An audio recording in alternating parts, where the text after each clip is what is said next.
What's going on? Must be the flavor. And lately I've been playing a lot of MLB The Show 06. And today I'm going to be playing MLB The Show 06 franchise mode.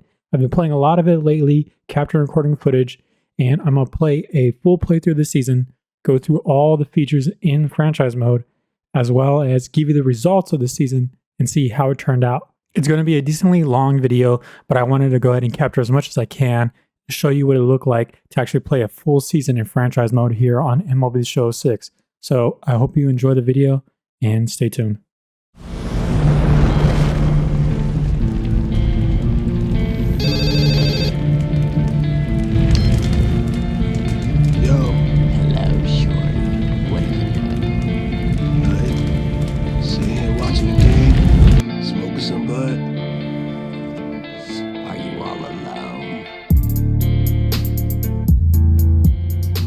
In the franchise mode, you obviously start off with picking your team that you want to control.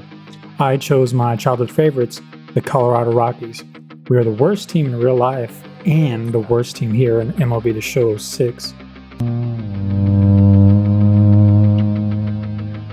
I do want to point out how badass the Dodgers AAA team logo is. It is an alien head, but there are seams on its head. Once you pick your team, it shows you contract goals that the team wants you to complete during your time controlling the team. You then can mess with a million options, but the one I want to point out to you is that you can do a fantasy draft and completely change all the teams. But for my franchise, I'm going to use the roster that is given to me, and since I'm using the worst team in the game, I'm going to be adding 3 Hall of Famers to my team in order to help me compete.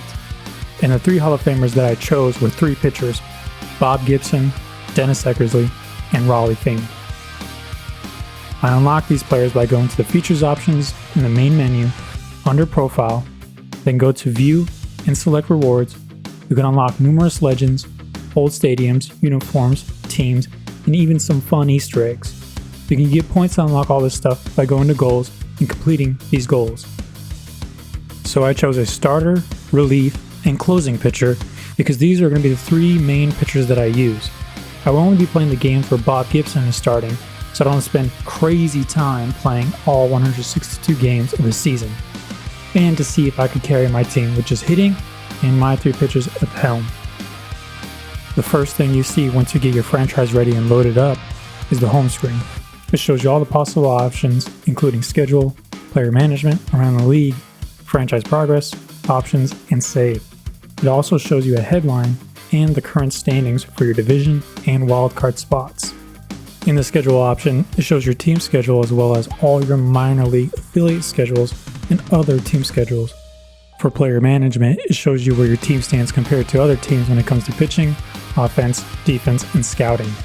Once inside player management, you can dive deeper into your team with lineups, view roster, roster moves, disabled list, development, regional scouting, and player progression.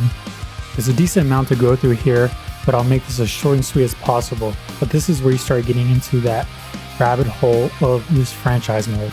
Once in lineups, then you can actually adjust your lineup, adjust your defensive positioning, and adjust your pitching rotation.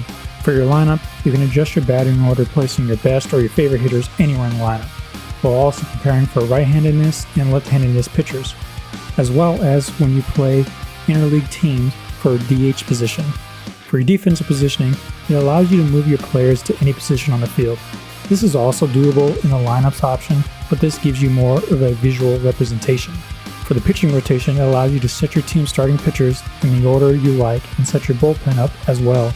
You always want to set your starting pitchers to be ranked from best to worst, while in the bullpen you want your best reliever and the closer and your second best in the setup position. Under View Roster, it does exactly what it says. It lets you look at your entire roster from your best players all the way to your worst players. For roster moves, it shows you Trade Central, free agents, send down/call up, and CPU roster control. Trade Central lets you make trades, look at the rumor mill, view your trading block, and update your trading block as well. For the make trades, you can simply make regular trades for players with other teams. For the rumor mill, it shows you what is rumored around the league. For the view of trading block, lets you see what teams are selling and what players they are willing to trade. For update trading block, this is where you can place players on the trading block and give other teams a chance to make trade offers to you for your players that you are looking for to trade.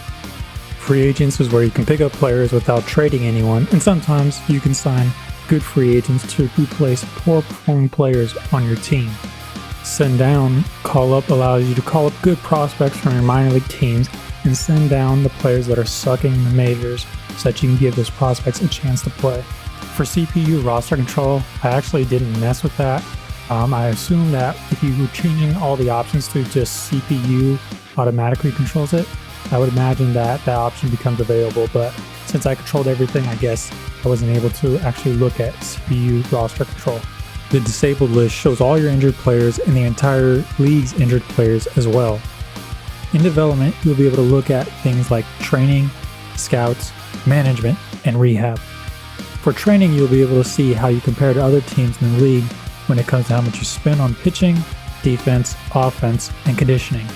You can see your budget and spend money on various attributes for pitching, defense, offense, and conditioning, and they all tell you what each area will improve on based on your spending or lack thereof. For scouts, it shows where you are spending money to scout based on the geographical location and compares it against the league. You will be able to hire various scouts that offer different advantages depending on the position and region, which will also cost more money. For management, it shows you where your coaching staff ranks among the league based on manager, pitching, batting, and development. You can hire managers, pitching coaches, batting coaches, and development coaches based on their specialty and how you see fit to run your ball club. For rehab, it shows you where you are spending money based on research, medicine, rehab staff, and therapy. Now, this rehab section here on Mlb The Show 6, I've actually never seen anything like that in a sports game. Not at least that I can remember, because San Diego studios were way ahead of their time with pills, therapy, rehab. That's the holy trifecta right there. In regional scouting, this section now lets you scout players in the 4 different regions and look at individual players. Scouting focus lets you narrow down to a position you're looking for, and scout players lets you get an in-depth look at the players with their strengths and weaknesses. They honestly break it down in an easy and simple way to understand. Player progression shows the contract, age, and overall of your players, while also showing you where they are improving or regressing in their attributes. Business management shows you the cost of running the team and the income that you're earning compared to the league. This is where you start to get into the weeds in the business side of the franchise mode here. There's a lot to go through.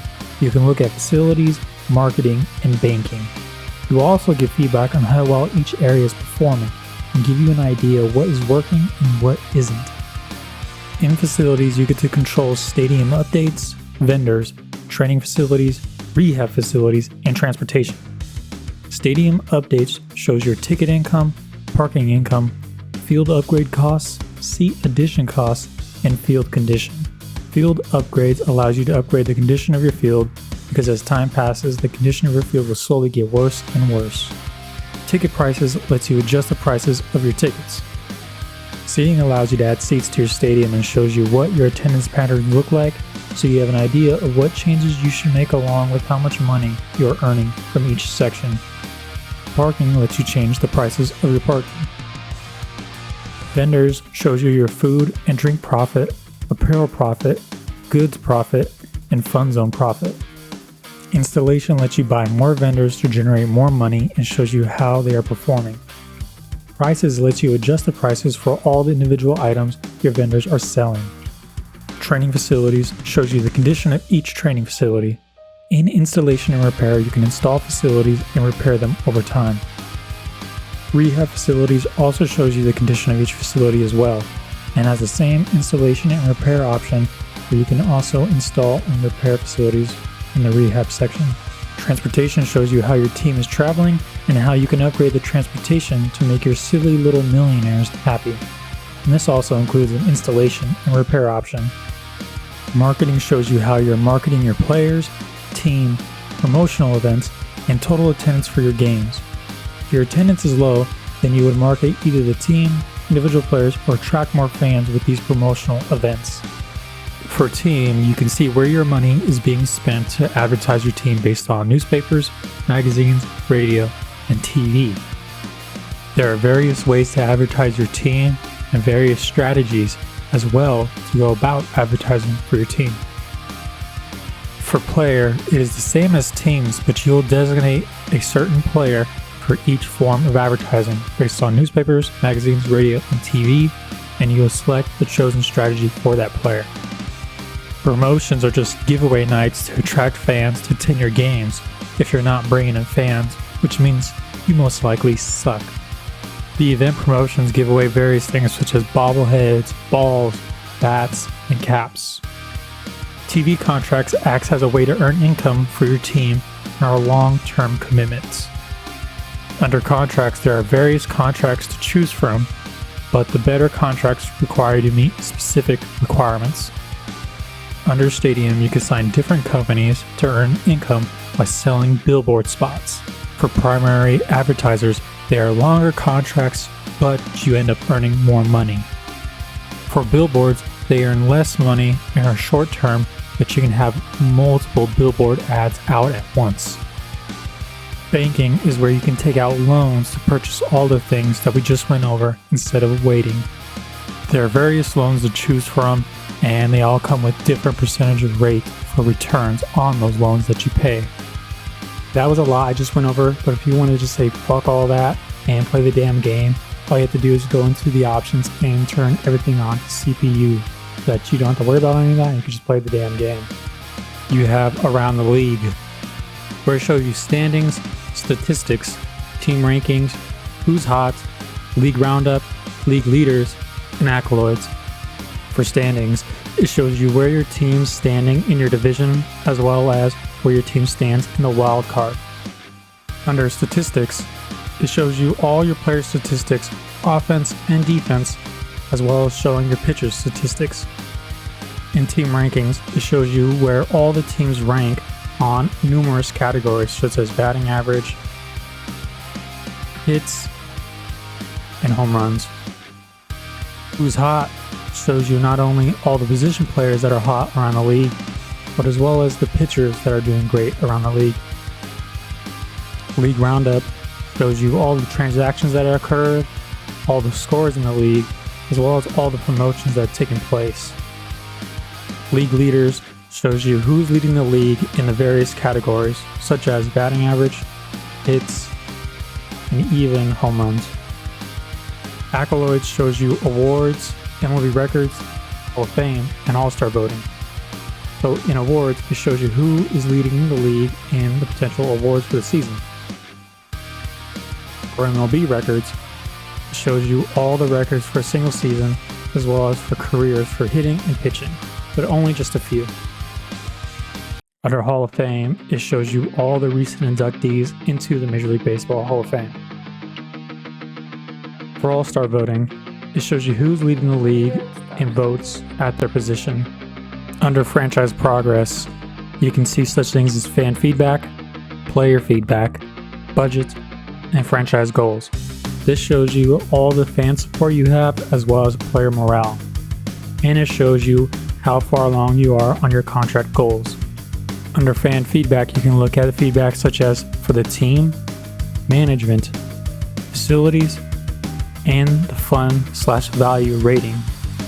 For player feedback, it gives you feedbacks from the players based on your team, training, facilities, and their salary. Your budget shows your financial report, your team budget, your facility income, your facility expense, your marketing income, and your marketing expenses. Your franchise goals are the same goals that popped up when you first started your franchise, and these are all the goals that they expect you to meet throughout your contract length. And then finally, you have options and save. Under options, you can actually just set CPU to everything we just went over so that you can just avoid all of that and just play the damn game. Or if you want to get deep down in the rabbit hole and control every aspect of your team, just leave it all set to manual. And so from there, I finally started my first game of the season with Bob Gibson. Got the dub in the first game, and then when it came to start the second game, I was winning going into the 9th inning, and I ended up giving a walk-off 3-run home run to the Padres.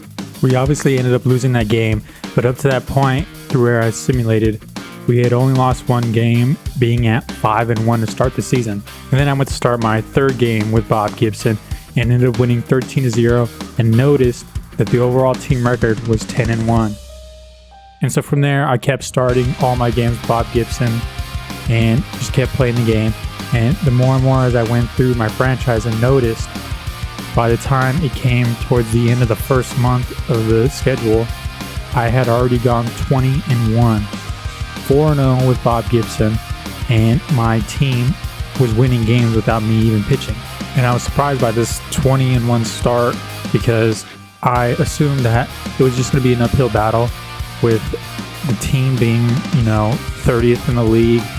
The only really good player on the team besides the 3 pitchers that I added was Todd Helton. And I was just like, wow, we already started at 20-1. Could have been 21-0 if it wasn't for me blowing that game in San Diego. But here is the first half highlights for the team that I captured. And then once we get to the All-Star break, I'll go ahead and catch you up where the organization is as a whole.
At the last game before the All-Star break, we're sitting at 56-30, 13.5 games above first place. Gibson is sitting at 13-2. And here's some of the offensive stats thus far for the team. The only one that stands out is Todd Helton putting up crazy numbers. And it seems like a decent amount of everyone on the lineup is putting at least 30 RBIs or more. At the break, Bob Gibson sitting at 13-2, 153 Ks and a 1.40 ERA. Dennis Eckersley, 3-1, 64 Ks with a 2.50 ERA. Rollie Fingers, 2-1 with 29 saves, 34 Ks with a 2.55. And the 4 all-stars from my team are the 3 aforementioned pitchers and Todd Helton. Helton is not leading the league in many categories, but he is my best hitter on the team, batting .328, just at 99 hits at the All-Star break, 21 homers, 56 RBIs. By far my best hitter on the team. At this point in the season, I really wasn't messing with any of the prices. I wasn't diving too deep into scouting or anything really. I was just making sure that nothing was in the red and just repairing anything that needed to be repaired or change whatever needed to be changed. But nothing crazy happened with any of the deeper franchise settings. As for the team, I felt like the team was playing great. Obviously, I'm just using the 3 pitchers, Gibson, Eckersley, and Rollie, but I didn't feel like adding any more players from free agency or for the trade deadline that's coming up. I felt like this is going to be my team moving forward, and we were playing really good, and we're obviously in first place in the division, and just wanted to keep going from there. Offensively, there's nothing that stands out too crazy. There's a lot of people up and down the lineup already batting at least 30 RBIs or more, not just from the first 4 or 5 hitters, but all the way 1 through 9, it feels like. But then there's Todd Helton having MVP like you're already here at the halfway point at the All-Star game. Here are the second half highlights.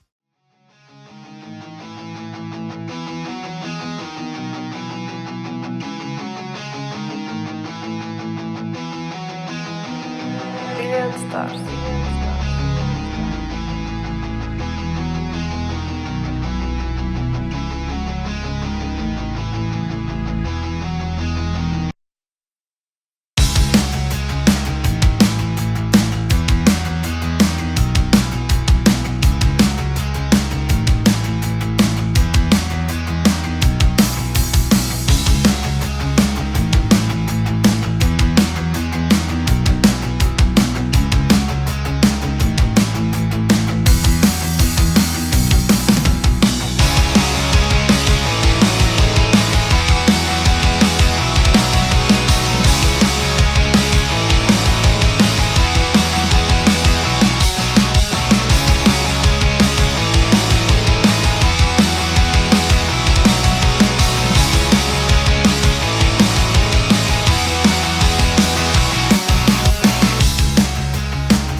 So after the last game, which we lost, we finished 105-57. I ended up getting some advertising money back and finishing some of my contract goals as well. We ended up finishing first in the division by 26 games, and only the Yankees won more games than us at 108-53. For the offense stats, nothing stands out too crazy besides Todd Helton putting up an MVP-like year, but it seems like all the other hitters are putting up roughly 70 RBIs or more.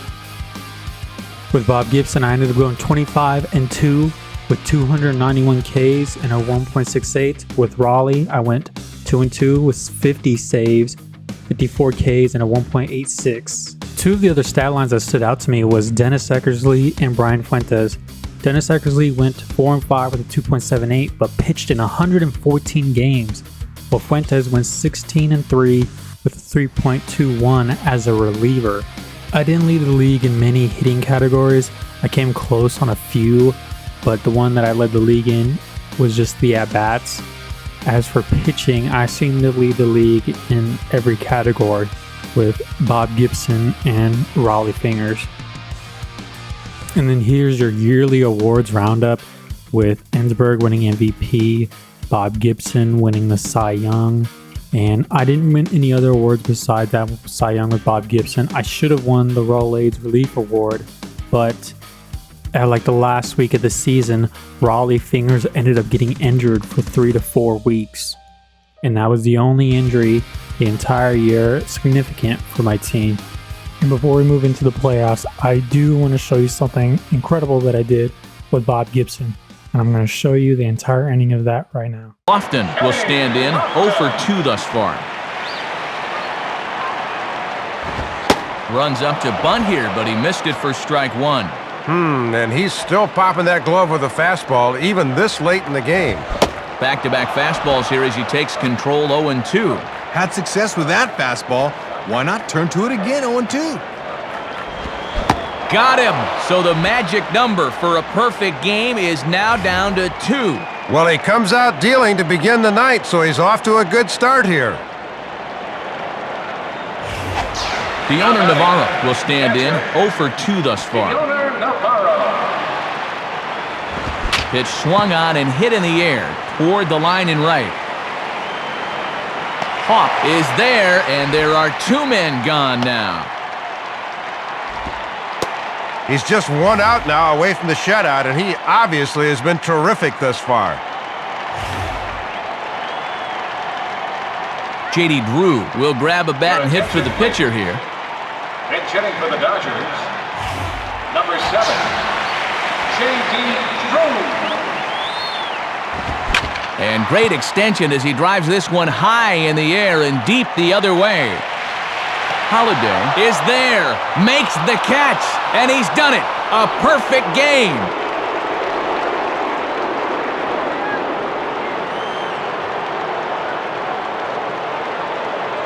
"27 up, 27 down." He was as brilliant as humanly possible in this one.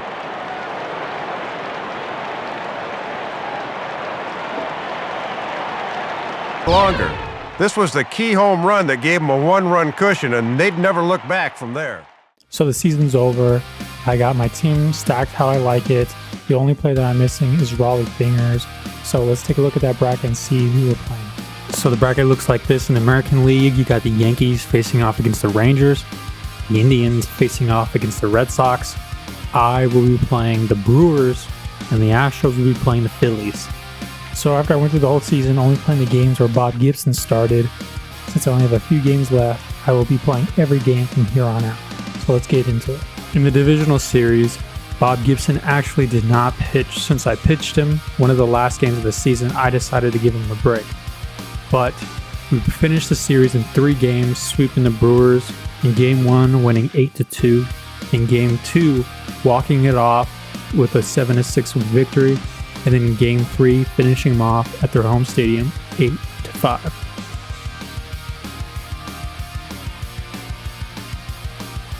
And after the game, Rollie Fingers was no longer injured, and now I can put him back into my bullpen. Moving on into the League Championship Series, the Yankees will be playing the Indians in the American League Championship Series, and the Rockies will be playing the Phillies in the National League Championship Series. So I said I gave Bob Gibson the divisional series off because I had just pitched with him on the last game of the season. So in his first game back against the Phillies, he pulls off some more magic. 3 hits, no errors, and 1 man left on. 9th inning coming up. Last chance for romance. The Rockies are out in front, 7-0. Aaron Rowan will stand in, needing to get things started here in the top of the 9th. And we kick off the 9th inning with a swinging strike here, 0-1. Well, this is what veteran pitchers do. They know the importance of getting ahead in the count. And this is taken for a ball inside. Don't know exactly where that would have missed, but it's 1-1. Boy, and that's about as bad as you can fool a guy. It's 1-2. Got him. So the magic number for a perfect game is now down to 2. Well, he comes out dealing to begin the ninth, so he's off to a good start here.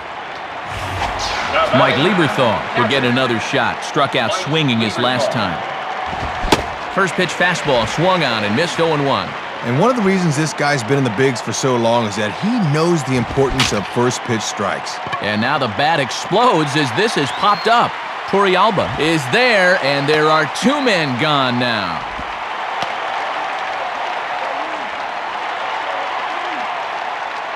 Number 82 will get the call here as he'll hit for the pitcher. Number 82. And a ball 1-0. 2 out, nobody on. And that swung on and missed on a pitch down, 1-1. And he just about swung out of his shoes on that bender. Swung on and missed, 1-2 now. And we are 1 strike away now from this place going nuts. Swing and a ground ball. This could do it. Throw in time. He's done it. A perfect game.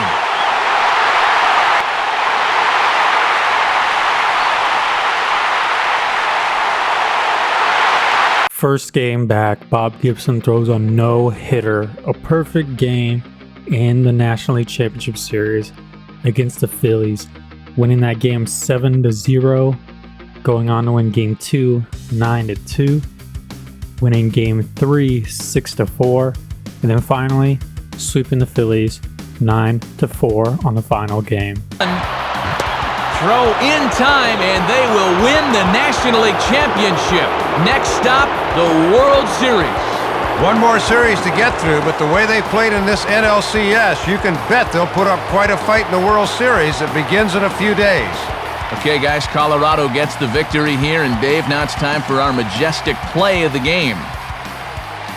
And now finally, at the last series of the year, the World Series, the Rockies will be taking on the Cleveland Indians, who upset the 108-win Yankees.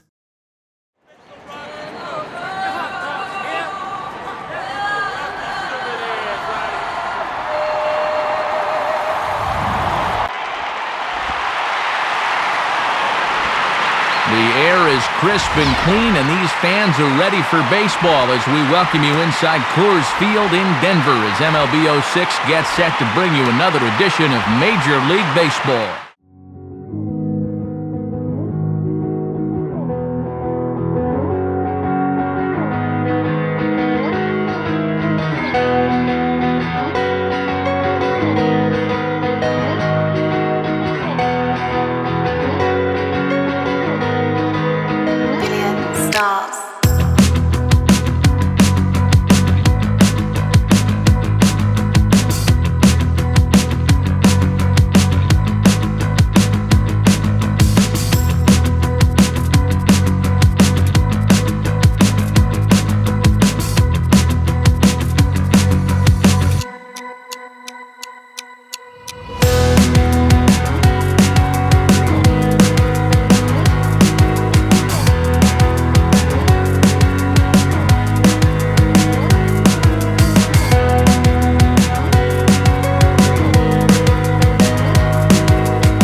And now they are one strike away from celebration time.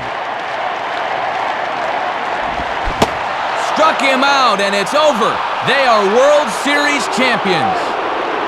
And you can bet they'd have liked to have done this at home in front of their home fans, but nonetheless, this is a moment you dream about from a very early age.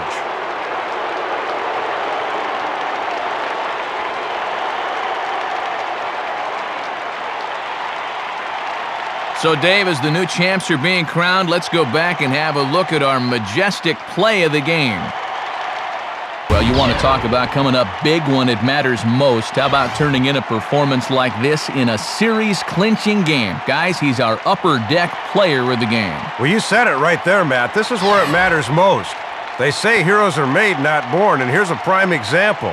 He was on the big stage tonight and was the difference maker in this series victory. And the Colorado Rockies are World Series champions after a 4-game sweep of the Cleveland Indians.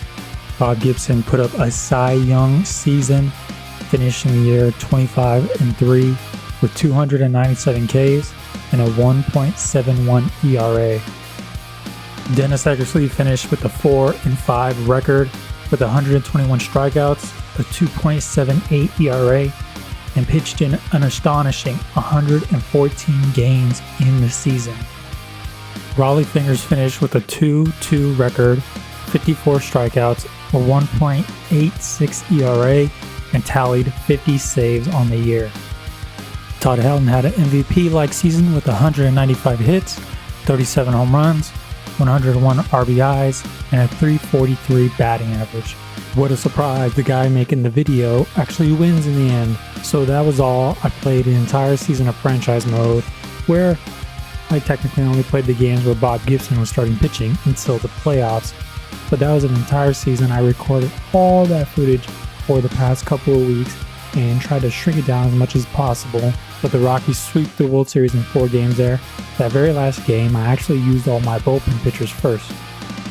All my starters, besides Bob Gibson, were not that good, because once I played with all of them throughout the postseason, I was just struggling.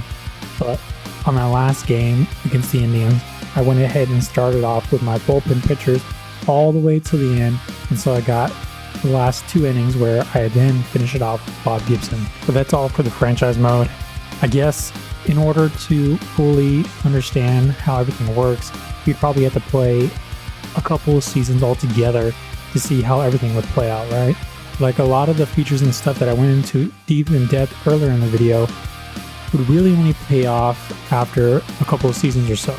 So I guess what I probably should have done is played 2 seasons just to see how it all eventually worked out in the end. So I guess once I do more of these videos further in the future, that's what I'll go ahead and do to see how those features play an impact later on in the game. With this franchise mode, I didn't play this growing up, so there's not that nostalgia factor, but I'm trying to treat this as best as I can compared to what we have nowadays with Mlb The Show. There's a whole bunch of good bones there in the franchise mode, and it's not bad at all, and there's a lot of good stuff in there, a lot of deep stuff that you don't even see in the franchise modes now. Nowadays, the franchise mode is probably copy and paste the same that it was the last 4 years. But they really went out of their way with some unique aspects, like I mentioned, the rehab part, the transportation, the individual pricing, and all that kind of stuff. San Diego Studios kind of hit a home run with their first venture into this baseball game. The bones of a good franchise mode are there. My biggest gripes, I guess, is more gameplay stuff. And I'll get more into that when I give my final review of the game. But I'd say my biggest gripes is just the gameplay stuff. The franchise mode, there's a lot of good bones, there's a lot of good stuff there. I think once you actually start playing the game, there's just things that they're trying that they're going to have to iron out over the next few years, and obviously they end up doing that. My next video, I'm going to be playing Road to the Show here on Mlb The Show 6, so I hope you enjoyed the video, and I hope you keep coming back for some more. Thank you for watching so much. Peace. What you doing, son? Nothing. Just chillin', killin'. True.